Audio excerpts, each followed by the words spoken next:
தமிழ்நாடு அரசினுடைய உயர்கல்வித்துறையினுடைய அமைச்சர் மாண்புமிகு அண்ணன் திரு விஸ்வநாதன் அவர்களை வாழ்த்துரை வழங்க அன்போடு அழைக்கிறோம். பேரன்பிற்குரிய காங்கிரஸ் பேரியக்கத்தினுடைய தோழர்களே, பேரன்பிற்குரிய காங்கிரஸ் பேரியக்கத்தின் மாண்பை காப்பாற்றுகிற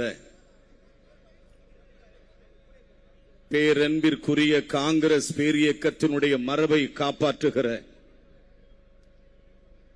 காங்கிரஸ் பேரியக்கத்தின் டிஎன்ஏவை காப்பாற்றுகிற வணக்கத்திற்கும் போற்றுதலுக்கும் உரிய தமிழக காங்கிரஸ் கட்சியினுடைய தலைவராக பொறுப்பேற்றிருக்கிற என் அன்பிற்கினிய நண்பர், என் அன்பிற்கினிய இளவல், என் அன்பிற்கினிய தமிழக காங்கிரஸ் கட்சியினுடைய எழுச்சி மிகு தளபதி, என் அன்பிற்குரிய தமிழக காங்கிரஸ் கட்சியினுடைய போர்க்குணமிக்க மாவீரன், என் நெஞ்சமெல்லாம் என்னோடு நிறைந்திருக்கிற என்னுடைய அருமை நண்பர் மாணிக்கம் தாகூர் அவர்களை பாராட்டுகிற வாய்ப்பை கிடைத்தமைக்காக நான் பெருமைப்படுகிறேன். அன்பிற்குரிய நண்பர்களே, காங்கிரஸ் கட்சியினுடைய பொறுப்பாளர், அகில இந்திய காங்கிரஸ் கட்சியினுடைய பொறுப்பாளர், வணக்கத்திற்கும் போற்றுதலுக்கும் உரிய கிரீஷ் சோடங்கர் அவர்கள் அமர்ந்திருக்கிறார்கள். நாடாளுமன்ற உறுப்பினர்கள் அமர்ந்திருக்கிறார்கள்.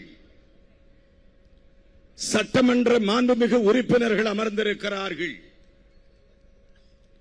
முன்னாள் காங்கிரஸ் கட்சியினுடைய எழுச்சி மிகு தலைவர்கள் உட்கார்ந்திருக்கிறார்கள். காங்கிரஸ் பேரியக்கத்தினுடைய தொண்டர்கள், காங்கிரஸ் பேரியக்கத்தினுடைய தளபதிகள், காங்கிரஸ் பேரியக்கத்தினுடைய தலகர்த்தாக்கள் எல்லாம் இன்று ஒன்று கூடி அமர்ந்திருக்கிறார்கள். நண்பர்களே, மிகவும் மகிழ்ச்சியான நாள் என்று மாண்புமிகு அமைச்சர் பெருமக்கள் 2 பேர் அமர்ந்திருக்கிறார்கள். ஒன்று சுற்றுலாத்துறையினுடைய அமைச்சர், இந்தியாவினுடைய கடைகோடியில் இருக்கிற மாவட்டம், இந்தியாவினுடைய கடைகோடியில் இருக்கிற மாவட்டம், பெருந்தலைவர் காமராஜரினுடைய சிஷ்யன்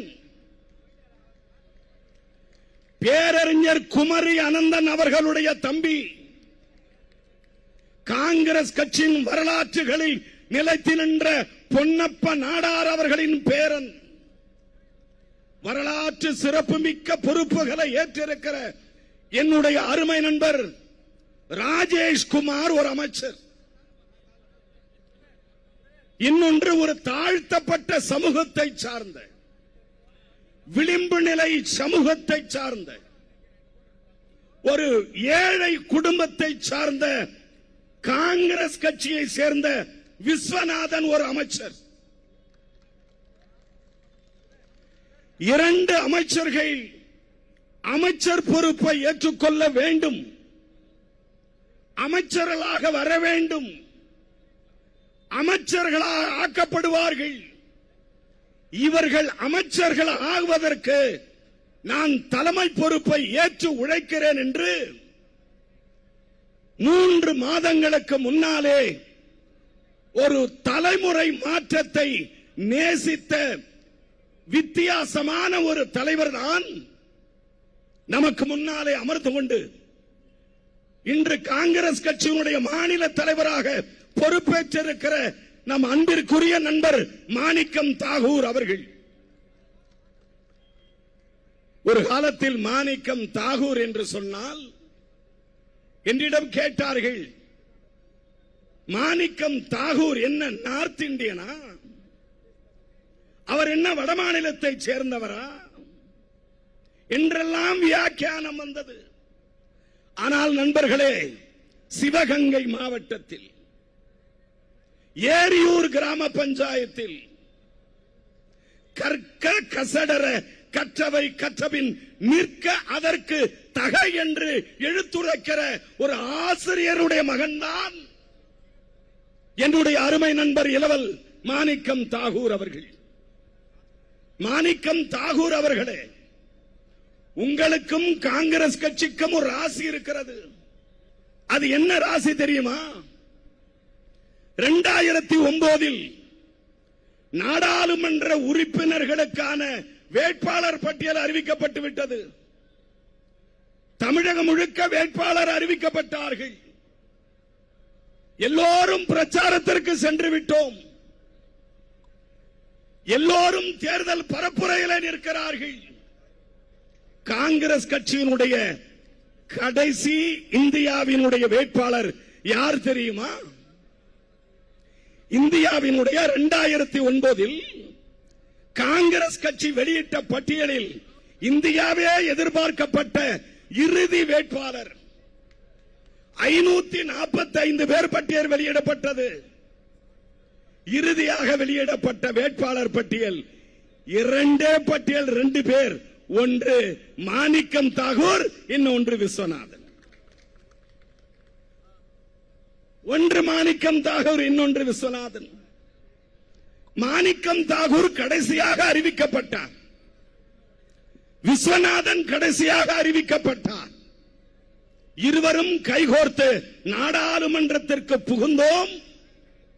காங்கிரஸ் கட்சி ஆட்சியை பிடித்தது. அதுதான் வரலாற்று வெற்றியினுடைய சாதனை, உங்களுடைய அடையாளம். ஒரு காங்கிரஸ்காரன், ஒரு காங்கிரஸ் கட்சியை சேர்ந்தவர்,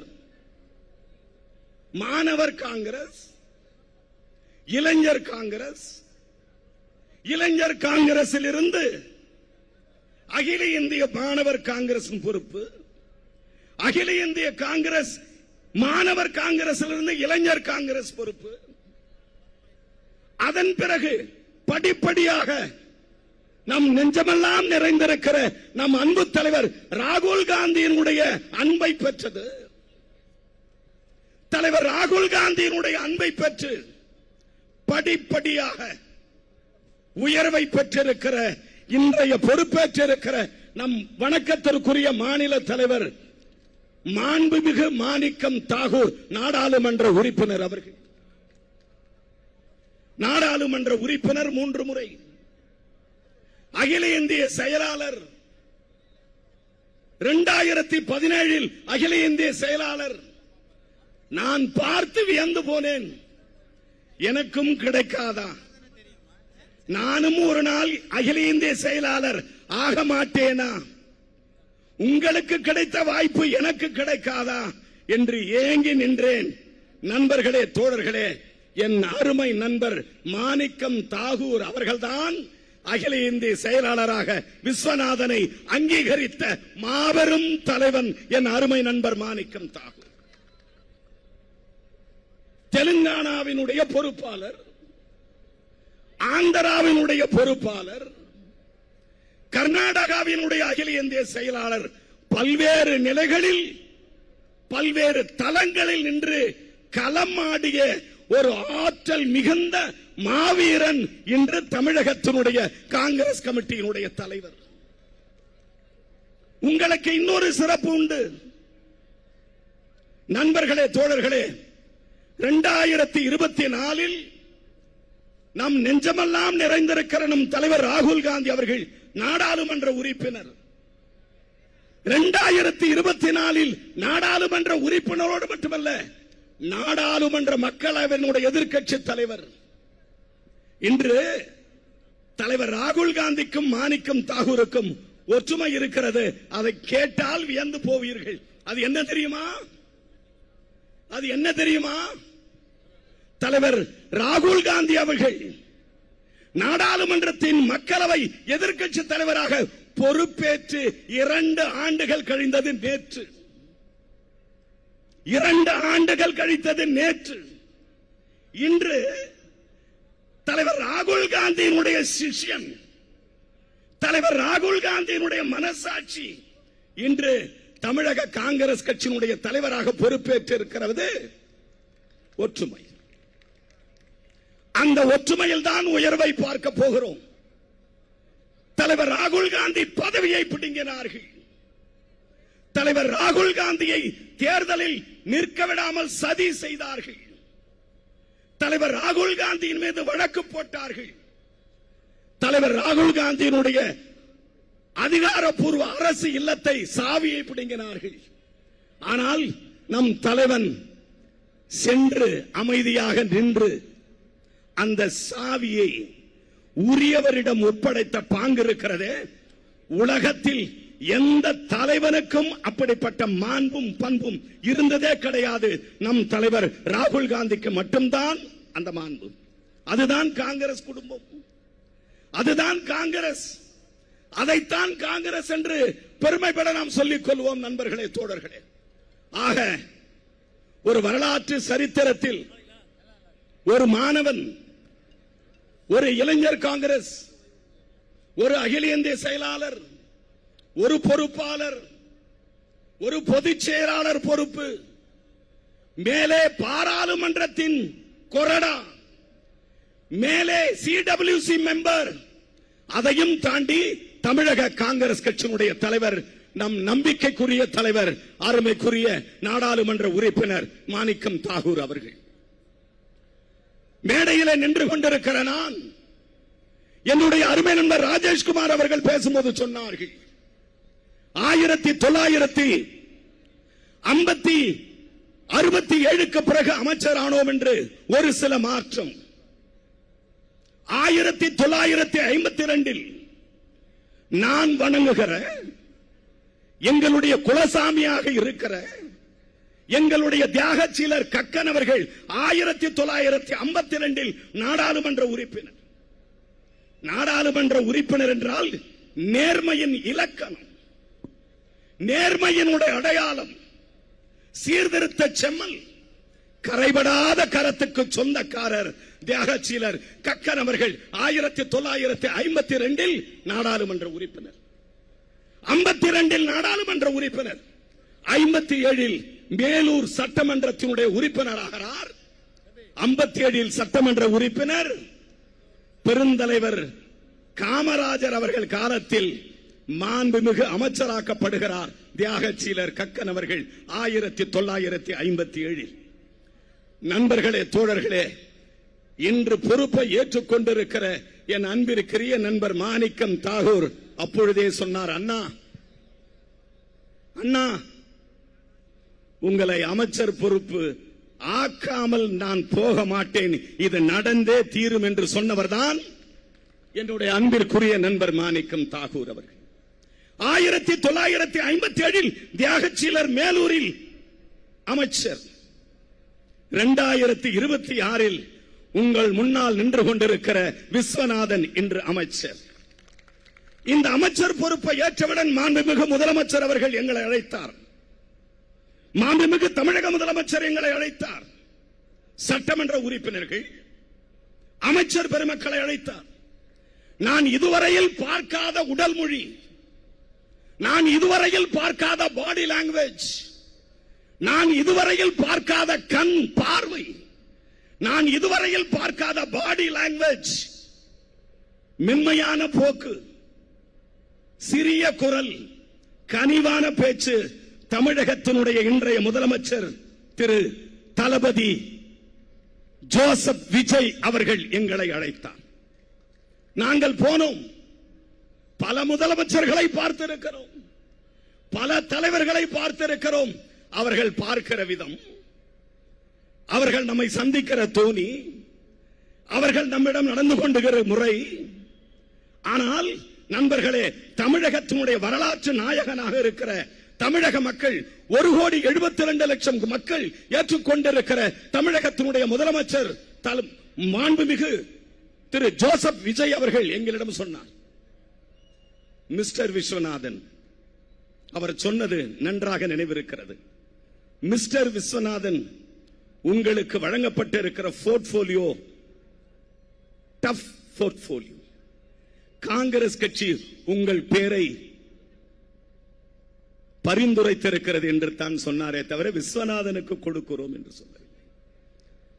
முதல்வர் அவர்கள் சொன்னால் காங்கிரஸ் கட்சி உங்கள் பெயரை பரிந்துரை செய்திருக்கிறது என்று சொன்னால் அந்த வார்த்தை என்ன அர்த்தம்? அந்த வார்த்தை எதை தொடக்கம்? நண்பர்களே, தோழர்களே, காங்கிரஸ் பேரியக்கம் இன்று தலைநிமிர்ந்து நிற்கிறது என்று சொன்னால் நம் தலைவர் ராகுல் காந்தி எடுத்த குறுகிய காலத்தில் மிக தீர்க்கமான முடிவு. ஒரு தீர்க்கதரிசியால் மட்டும்தான் அப்படிப்பட்ட முடிவு எடுக்க முடியும். ஒரு தீர்க்க தரிசனம் உள்ள தலைவரால் அப்படித்தான் முடிவெடுக்க முடியும். அன்னை இந்திரா காந்தியின் பேரனாக, நம் தலைவர் ராஜீவ் காந்தியினுடைய மகனாக, அன்னை சோனியா காந்தியின் மகனாக, என் அன்பிற்குரிய சகோதரி பிரியங்கா காந்தியினுடைய அண்ணனாக இருக்கிற நம் தலைவர் ராகுல் காந்தி அவர்கள் எடுத்த முடிவு ஒரு செய்தியை இந்த நாட்டுக்கு சொல்லுகிறது. என்ன செய்தி தெரியுமா? தமிழகத்தில் வந்திருக்கிற புதிய ஆட்சி லஞ்சம் வாங்காது. தமிழகத்தில் வந்திருக்கிற புதிய ஆட்சி லஞ்சம் வாங்காது. தமிழகத்தில் வந்திருக்கிற புதிய ஆட்சி வன்முறையை கையில் எடுக்காது. தமிழகத்தில் வந்திருக்கிற புதிய ஆட்சி லஞ்சத்திற்கு, லாவண்யத்துக்கு இடம் கொடுக்காது என்கிற ஒரு செய்தியை நாட்டு மக்களுக்கு சொல்லுகிறோம். ஆக நண்பர்களே, தோழர்களே, நமக்கு ஒரு ராசியான மாநில தலைவர், அதே நேரத்தில் ஈஸியான மாநில தலைவர். எல்லோரும் சொல்லுவார்கள் மாணிக்கம் தாகூர் ஒரு கடினமான தலைவர் என்று. நான் சொல்லுகிறேன் ஒரு ஈஸியான தலைவர். எஸ் மஸ்தான் வாலி. எனவே நண்பர்களே, தோழர்களே, உங்களை நான் அன்போடு கேட்டுக் கொள்ளுகிறேன். இந்த மேடை என்பது ஒரு வரலாற்று சிறப்பு மிக்க மேடை. மாநில தலைவர் அவர்கள் சொன்னார்கள், 2 பேர் அமைச்சர் அல்ல. சற்று சமூகித முடிவை நாம் எடுத்திருந்தால், அதை உங்கள் பேச்சை கேட்டிருந்தால், என்னுடைய அருமை நண்பர் பிரவீன் சக்கரவர்த்தி உங்கள் பேச்சை கேட்டிருந்தால், என்னுடைய அருமை நண்பர் மாணிக்கம் தாகூர் உங்கள் குரலுக்கு செவிதாய்த்திருந்தால், தமிழகத்தினுடைய காங்கிரஸ் கட்சியினுடைய தலைவிதியே மாறி இருக்கும்.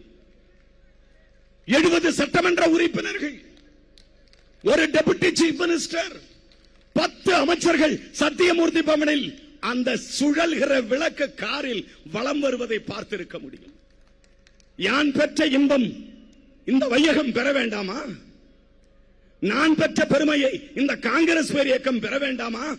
அதற்கு நான் உங்களுக்கு ஒரு அன்பான வேண்டுகோளை நான் வைக்கிறேன். நம்மால் தமிழக மக்களுக்கு பாதகம் வராது. நம்மால் தமிழக முதலமைச்சருக்கு குந்தகம் வராது. தமிழக முதலமைச்சர் எடுத்துக் கொண்டிருக்கிற கொள்கை, தமிழக முதலமைச்சர் எடுத்துக் கொண்டிருக்கிற அந்த பலநோக்கு திட்டங்கள், தமிழக அமைச்சர் சொல்லுகிற பொழுது சொன்னார், இந்த அரசு லஞ்சத்திற்கு ஒரு துளி கூட இடம் கொடுக்காது என்று சொன்னார். இந்த ராசி என்ன தெரியுமா? நீங்கள் தலைமை பொறுப்பை ஏற்றிருக்கிறீர்கள். என் அருமை நண்பர் பிரவீன் சக்கரவர்த்தியும் பக்கத்திலே உட்கார்ந்து கொண்டிருக்கிறார். இந்த நேரத்திலே ஒரு செய்தி என்ன தெரியுமா? என்ன ஒற்றுமை தெரியுமா? நாடாளுமன்றத்தில் நாம் வேட்பாளர்கள். நீங்கள் நாடாளுமன்றத்திற்கு போகும்போது தலைவர் ராகுல் காந்தி அவர்கள் காங்கிரஸ் கட்சி ஆட்சிக்கு வந்தது. இன்று நீங்கள் பொறுப்பு ஏற்றிருக்கிறீர்கள். 2 அமைச்சர்கள் பதவியில் ஏற்றிருக்கிறார்கள். இனி வரும் காலங்களில் காங்கிரஸ் கட்சிக்கு வசந்த காலமாகவே இருக்கும். இனி காங்கிரஸ் கட்சிக்கு வசந்த காலம். பாவப்பட்டவன், கிராமத்து இளைஞன், கனவுகளோடு சென்னைக்கு வருகிற இளைஞன், ஆற்றில் குளிக்கிறவன், குளத்தில் குளித்தவன், மரத்தில் கொம்பை ஒடித்து பல் துலக்கியவன், சோப்பு போட முடியாமல் செங்கல்லை தேய்த்து குளித்த விஸ்வநாதன் இன்று அமைச்சராயிருக்கிறான் என்று சொன்னால், எங்க அப்பா என்ன பணக்காரரா? எங்க அப்பா என்ன எனக்கு சோப்பா வாங்கி கொடுத்தாங்க? கிடையாது. ஆனால் அந்த குடும்பத்தில் பிறந்த நான் உங்களுக்கு நான் அன்பான பணிவான என் வேண்டுகோளை வைக்கிறேன். தலைவர் அவர்களே, நீங்கள் இடுகிற பணியை செவ்வனே செய்வோம். அமைச்சர் முகம் என்பது வேறு, அரசியல் பாதை என்பது வேறு. அரசியல் பாதையில், அரசியல் பாத்தில் பயணம் செய்கிற பொழுது நீங்கள் கொடுக்கிற வேலையை நான் ஏற்று செய்ய செவ்வனே நான் பாக்கியமாக இருக்கிறேன் என்று சொல்லி அண்ணன் பார்க்கிறாங்க. பீட்டர் அல்போன்ஸ் அண்ணன், நீங்கள் உழைத்த உழைப்பு, உங்களுக்கு கிடைக்காத அந்த மகா பெரிய பதவி அடியேன் விஸ்வநாதனுக்கும் ராஜேஷ்குமாருக்கும் கிடைத்திருக்கிறது. எங்கள் அண்ணன் திருநாவுக்கரசு புரட்சி தலைவர் எம்ஜிஆரினுடைய நம்பிக்கை நட்சத்திரம், புரட்சி தலைவர் எம்ஜிஆரின் அன்பு தம்பி, புரட்சி தலைவருடைய நம்பிக்கைக்குரியவர் எங்கள் அண்ணன். கனவுகளோடு தான் வந்தார். நானும் அவரும் கனவுகளோடு பணியாற்றினோம். காங்கிரஸ் கட்சி தமிழகத்தில் முதலமைச்சராக வர வேண்டும் என்று சொன்னோம். பல வினாக்கள் வந்தன, பல கேள்விகள் வந்தன. விட்டார்களா? நம்மளை தொடர விட்டார்களா? அது ஒரு பக்கம். எங்கள் ஐயா கிருஷ்ணசாமி அவர்கள் மாண்புமிகு சட்டமன்றத்தினுடைய சபாநாயகர் இருக்க எதிர்த்து பேசிய மாபெரும் தலைவர் விநாயகம் அவர்களுடைய குடும்பத்திற்கு வந்த மாபெரும் தலைவர் ஐயா கிருஷ்ணசாமி அவர்கள் உழைத்தது, வியர்வை சிந்தியது இன்று எனக்கும் இந்த காங்கிரஸ் கட்சிக்கும் என் அருமை நண்பர் ராஜேஷ்குமாருக்கும் கிடைத்திருக்கிறது. என் அன்பிற்குரிய சுதா, என் அன்பிற்குரிய கிறிஸ்டோபர், என் அன்பிற்குரிய செல்லக்குமார், என் அன்பிற்குரிய கிறிஸ்டோபர், உங்கள் அனைவருக்கும் நிறைவாக ஒரு செய்தி சொல்லுகிறேன். பல பேர் வந்தார்கள் தமிழ்நாட்டிற்கு, பல பேர் போனார்கள் தமிழ்நாட்டிற்கு. ஆனால் எல்லோரும் வென்றார்களா என்று கேட்டால் வென்றவன் ஒருவன் தான். அவன்தான் நம் கதாநாயகன் கிரீஷ் சோடங்கர் என்பதை இந்த நாடு மறந்திருக்கவில்லை. மிஸ்டர் கிரீஷ் சோடங்கர் சார், கொஞ்சம் வழி விடுங்க, கொஞ்சம் முகத்தை பார்க்கணும், வழி விடுங்க. ஒரு கதாநாயகன் முகத்தை பார்ப்பதிலே எனக்கு அளவு கடந்த மகிழ்ச்சி. என் தந்தையால் உருவாக்கப்பட்டேன், என் தாயால் படிக்க வைக்கப்பட்டேன். ஆனால் இந்த காங்கிரஸ் கட்சியில் எனக்கு முகவரி கொடுத்து அமைச்சராக்கிய பெருமை என் அருமை நண்பர் கிரீஷ் சோடங்கரை சாரும். அதை மறந்துவிட முடியாது. 1000 ஜெனரல் செக்ரட்டரி தமிழ்நாட்டுக்கு வந்தார்கள். கடந்த 69 ஆண்டுகளாக பல பேர் வந்தார்கள், பல பேர் போனார்கள். என் அருமை அண்ணன் அழகிரி அண்ணன் அவர்களே, என் அன்பிற்குரிய தலைவர் அழகிரி அண்ணன் அவர்களே, நீங்கள் 85 காங்கிரஸில் இருக்கிற பொழுது போஸ்டர் ஒட்டியவன், கொடி கட்டியவன், தந்தி மரத்தில் ஏறி கொடி கட்டியவன் விஸ்வநாதன். உங்களை எல்லாம் பார்த்து மெய்சிலிர்த்து போகிற ஒரு அரசியல் தலைவன் தான். ஆக நண்பர்களே, தோழர்களே, நேரம் இல்லை, நேரம் இல்லை. அதனால் நாம் அனைவரின் சார்பாக இந்த வாய்ப்பை வழங்கிய நம் அன்பு தலைவர் ராகுல் காந்திக்கும், இந்த கூட்டணியில் இடம் பிடிப்பதற்கான வாய்ப்பை கொடுத்த அன்பிற்குரிய முதல்வர் அவர்களுக்கும் நம் வாழ்த்துக்களை தெரிவித்து, மாணிக்கம் தாகூர் அவர்களே, நீங்கள் செல்லுகிற பாதை இனி வெற்றிக்கான பாதை. 2 இலக்குகள். 1, சட்டமன்ற உறுப்பினர் ஆவீர்கள், நாடாளுமன்ற உறுப்பினர்கள் ஆவீர்கள். காலம் காலம் நாங்கள் உங்களுக்கு உழைக்கத்தான் வேணுமோ என்று கேட்கிற காங்கிரஸ் காரனுக்கு உங்கள் காலத்தில் உள்ளாட்சி தேர்தல் ஒரு மிகப்பெரிய வாய்ப்பை திறந்திருக்கிறது. ஒரு அருமையான கூட்டணியை உருவாக்குற ஒரு வாய்ப்பு கிடைத்திருக்கிறது. 1. 2, நாம் பறிகொடுத்தோம். அருமை அண்ணன் கோபண்ணா அவர்களே, அருமை அண்ணன் கந்தசாமி அவர்களே, பல காரியங்களை நாம் பறிகொடுத்தோம். இனி பறிகொடுக்க வேண்டிய அவசியமே இல்லை. வசந்த காலம் வந்துவிட்டது. மாணிக்கம் தாகூர் தலைமையில் காங்கிரஸ் கொடியை பிடிப்போம், பீடு நடை போடுவோம், கொடியை உயர்த்துவோம், வந்தே மாதரம் என்ற குரலை ஓங்கி ஒலிப்போம் என்று கூறி நண்பர் மாணிக்கம் தாகூர் அவர்களுக்கு அன்னை மீனாட்சியினுடைய அருளால் எல்லா வல்ல நலமும் கிடைத்து ஆரோக்கியமாக இந்த காங்கிரஸ் கட்சிக்கு ஒரு முத்திரை பதிக்க வேண்டும் என கேட்டு விடைபெற்றுக் கொள்கிறேன். நன்றி, வணக்கம், ஜெய் ஹிந்த்.